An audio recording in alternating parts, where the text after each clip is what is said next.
बुलेटिनची सुरुवात अर्थातच राजकीय बातमीने करूया। सध्या काँग्रेस असो किंवा शरद पवारांची राष्ट्रवादी, दोनही पक्षांचे नेते आणि कार्यकर्ते एका प्रश्नाचं उत्तर शोधतात। हा प्रश्न म्हणजे खरंच काँग्रेसनं राष्ट्रवादी काँग्रेसला विलीनीकरणाचा प्रस्ताव दिलाय का? आता राष्ट्रवादी काँग्रेसचे वरिष्ठ नेते असं म्हणतात की हा प्रस्ताव काही आमच्याकडे आलेला नाहीये, पण काँग्रेसच्या नेत्यांकडनं खूप दिवस आधीच हा प्रस्ताव दिला गेल्याचं सांगितलं जात आहे।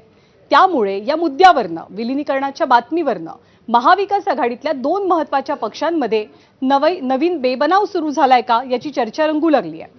एकीकडे काँग्रेस आणि शरद पवारांच्या राष्ट्रवादीच्या विलीनीकरणाची चर्चा सुरू आहे आणि त्याच वेळेला याच चर्चांमुळे एक प्रकारे नेत्यांमध्ये शीतयुद्ध सुद्धा सुरू झाल्याचं चित्र पाहायला मिळतंय।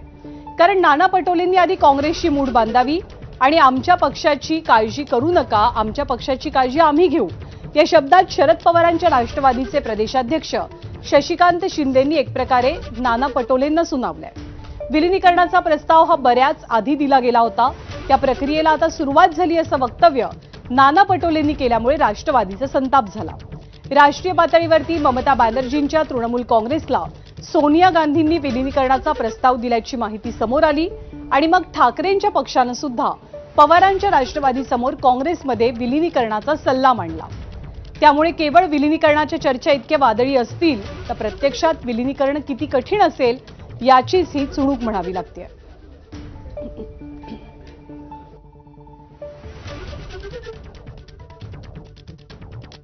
राष्ट्रवादीचं पवारसाहेबांचा प्रस्ताव ऑलरेडी त्यांनी पहिलेही दिलेला होता आणि काही कारणास्तव तो उशीर झालेला होता। जे काही सेक्युलर विचाराचे पक्ष आहेत त्यांनी सगळ्यांनी एकत्रित यावं, अशा पद्धतीची एक प्रक्रिया आता देशपातळीवर सुरू झालेली आहे। नाना पटोलेंनी त्यांच्या पक्षाची कार्य सध्या महाराष्ट्रामध्ये बघितल्यानंतर एकत्रितपणे त्यांनी त्यांच्या पक्षाची पहिली मूठ बांधावी, संघटितपणे त्यांनी त्याप्रमाणे पक्षाच्यासाठी सगळ्यांनी एकत्र यावं, स्वतःच्या पक्षाची ताकद वाढवावी। मला वाटतं की आमच्या पक्षाच्या बाबतीमधला निर्णय हे आम्ही घेतो। मला वाटतं की आज कुठल्याही प्रकारची तशी चर्चा नाही आणि तशा प्रकारचा कुठलाही प्रस्ताव नाही। या संदर्भामध्ये दिल्ली स्तरावरून पक्षश्रेष्ठींनीच या संदर्भात बोललेलं हे उचित राहील। मी महाराष्ट्र प्रदेशचा अध्यक्ष या नात्यानं मला ज्यावेळेस विचारतील किंवा विचारला गेलं त्या संदर्भात मी माझी आणि पक्षाची भूमिका जी आहे ही सांगेल आणि सांगितली। ज्या गोष्टींच्या अनुषंगानं अद्याप कुठली चर्चा जी आहे ही अधिकृत स्वरूपाची सुरू झाली नाही, त्याच्यावर जरतरच्या अनुषंगानं बोलणं हे योग्य ठरणार। विलीनीकरणाच्या प्रस्तावाच्या मुद्द्यावरनं काँग्रेसच्याच आजी माजी प्रदेशाध्यक्षांनी वेगवेगळी भूमिका मांडलेली आहे, त्यामुळे काँग्रेसमध्येच या मुद्द्यावरनं एकवाक्यता नाही का हाही प्रश्न उपस्थित झालाय। दरम्यान विलीनीकरणाच्या प्रश्नावरती मुख्यमंत्र्यांना सुद्धा बोलतं करण्याचा प्रयत्न केला असता त्यांनी काँग्रेस हे एक बुडतं जहाज असल्याचं म्हटलं आणि काँग्रेस पक्षावर जोरदार टीका केली। पण याच मुद्द्यावरनं हर्षवर्धन सपकाळ यांनी मुख्यमंत्र्यांवरती पलटवार केलाय। काँग्रेस हे बुडतं जहाज आहे, त्यामुळे त्या बुडत्या जहाजामध्ये पाय ठेवतील अशी मला शक्यता वाटत नाही। तथापि राजकारणात हायपोथेटिकल बोलायचं नसतं, पण मी तुम्हाला सांगतो कोणी पाय ठेवला तर त्याचा आम्हाला फायदा आहे, आम्हाला नुकसान नाही। याचं कारण आम्हाला अधिकची पॉलिटिकल स्पेस ही त्याच्यामुळे उपलब्ध होते। तुम्ही आम्हाला काय दुप्त जहाज म्हणता?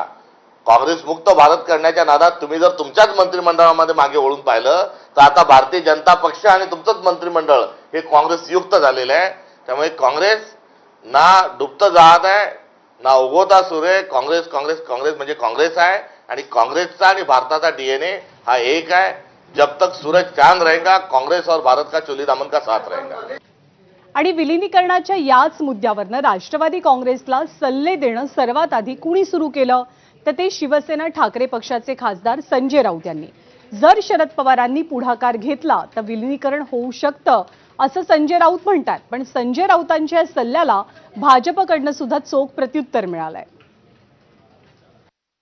मी इतकंच म्हणालो, जर असं होणार असेल तर ज्येष्ठ नेते शरद पवार यांनी त्यात पुढाकार घेतला पाहिजे। ते महत्त्वाचे नेते आहेत, त्यांची विचारधारा ही जन्मतःच काँग्रेसपासून आहे। त्यांनी या सगळ्यासाठी पुढाकार घेऊन एक मजबूत राष्ट्रीय काँग्रेस पक्ष पुन्हा नव्यानं उभा केला तर आमच्यासारखे जे प्रादेशिक पक्ष आहेत त्यांनाही बळ मिळेल. जनाब संजय राऊत यांनी आज सकाळी पत्रकार परिषद घेऊन पोट तिडकीनं बेंबीच्या देठापासनं ओरडत काँग्रेस वाढली पाहिजे, काँग्रेसमध्ये इतर पक्षानं विलीन झालं पाहिजे अशा पद्धतीची भूमिका मांडली. मुळामध्ये उभाटा गट वाढण्यासाठी जेवढा प्रयत्न संजय राऊत करत नाहीत त्याच्यापेक्षा जास्त प्रयत्न काँग्रेस वाढली पाहिजे आणि राहुल गांधी पंतप्रधान पदावर बसले पाहिजे यासाठी संजय राऊत प्रयत्न करतायत. पण काँग्रेसच्या नेत्यांनी ही सगळी चर्चा एका वेगळ्या ट्रॅकवरती नेण्याचा प्रयत्न सुरू केला. आगामी काळामध्ये अजित पवारांची राष्ट्रवादीच भाजपमध्ये विलीन होईल असा दावा केलाय काँग्रेसचे प्रदेशाध्यक्ष हर्षवर्धन सपकाळ यांनी. अजित पवार साहेबांचा जो राष्ट्रवादी आहे हा भारतीय जनता पक्ष गिळंकृत केल्याशिवाय राहणार नाही आणि तो येणाऱ्या काळात भारतीय जनता पक्षात विलीन होईल हे मात्र निश्चित. अर्ध्यापेक्षा अधिक अजित पवारांच्या राष्ट्रवादी पक्षाचे अर्ध्यापेक्षा अधिक आमदार जे आहेत हे भाजपच्या नांदी लागलेले आहेत. भाजपमध्ये शरीराने आणि मनाने केव्हाचेच गेलेले आहेत, शरीराने जाणं बाकी आहेत. तो पक्ष